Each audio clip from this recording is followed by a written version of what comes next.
Hello everyone. This is All Football History channel and we continue to explore the history of football. Today we are going to talk about the best players of every decade in the modern history of football.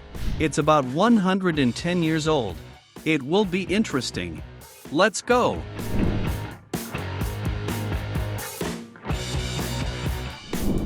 Tenth years of the 20th century. Santiago Bernabeu. Many people know this man as the president of Real Madrid. Even more know that the Royal Club Stadium is named after him. But few people think that once he also played football very well. Now it is difficult, to be honest, it is impossible to evaluate the football players of those years by their football skills, but it was Bernabeu who left the brightest mark in history, among the players of his time.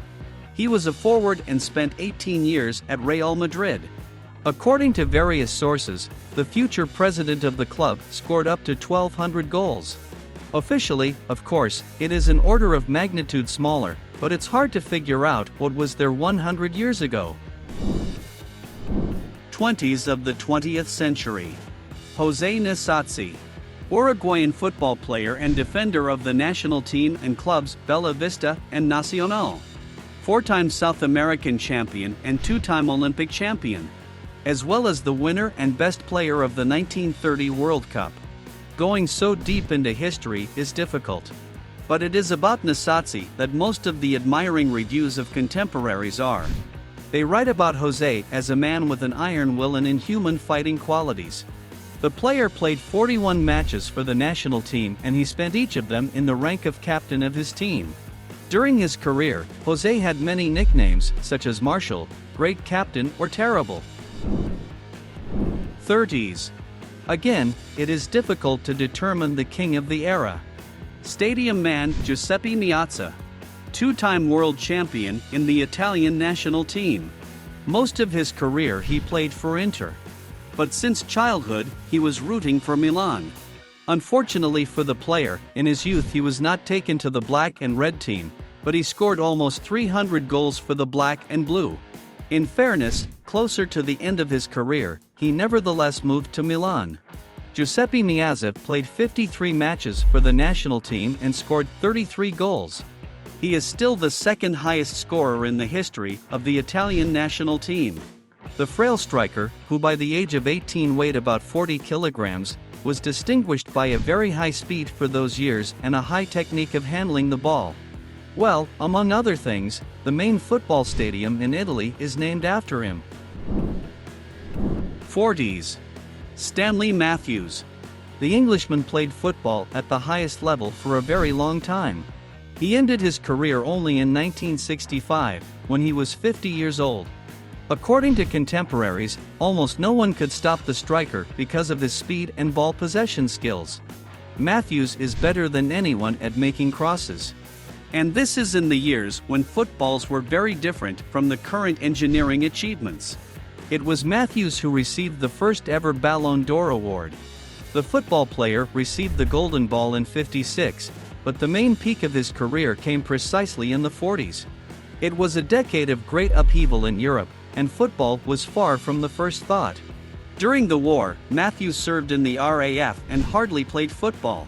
The football player has never received yellow and red cards in his entire long career. 50s. The legendary Alfredo Di Stefano. Argentine by birth, but played for three national teams, Argentina, Colombia, and Spain. In the late 50s, Di Stefano was the leader of Real Madrid, who won the European Cup 5 times in a row. It is noteworthy that the player could go not to the Royal Club, but to Atletico, but an even more realistic option was with Barcelona.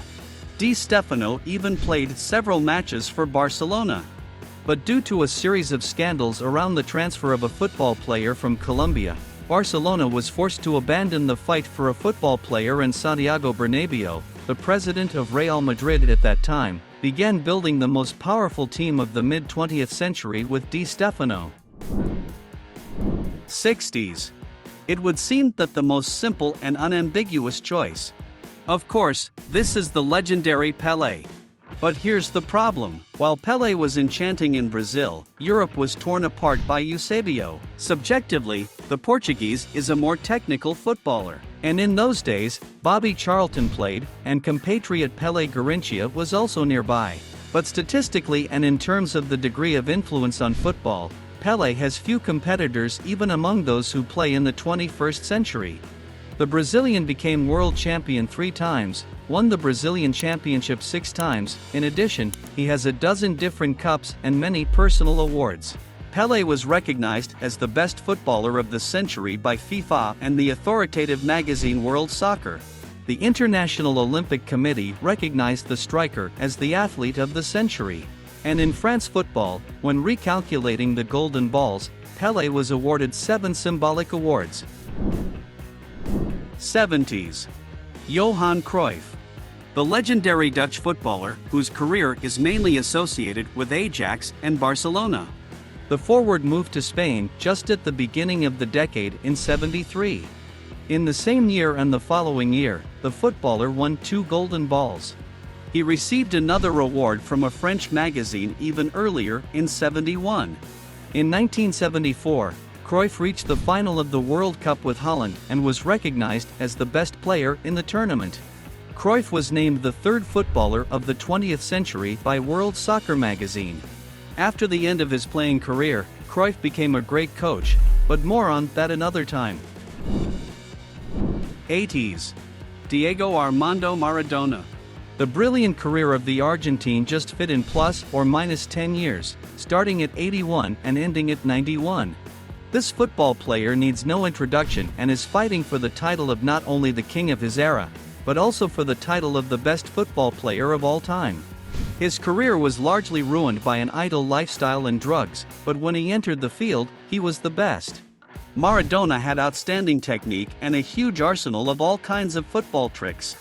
At the 1986 World Cup, Diego scored the goal of the century by beating 6 England players. In the same match, Maradona scored a goal with the hand of God. Well, in second place in this decade, you can safely put the Frenchman Michel Platini. 90s. Very, very difficult. But Zinedine Zidane. The 90s are the most romanticized time in football. There were a lot of stars in this decade, so choosing the best one is really not an easy task. Collectively, Zidane. Even despite the fact that a significant part of his career took place in the new millennium. The heyday of Zidane is the end of the 90s. In 1998, the Frenchman won the World Cup, and in 2000 the European Championship with the national team. In 1998, Zidane reached the Champions League final with Juventus, and in 2002 won the Champions League with Real Madrid. Finally, in '98, Zidane won the Ballon d'Or award. Zidane played as a playmaker and was a very smart player who directed his team's attacks, and now he's a very smart coach. Well, as confirmation of the status of the player, his transfer to Real Madrid in 2001 for a record €75 million. 0 and 10th years of the 21st century. This is cheating, but Lionel Messi and Cristiano Ronaldo. Who can be considered the king of football of the 0 and 10th years? Only 2 players who have been considered the best in the world for almost 20 years.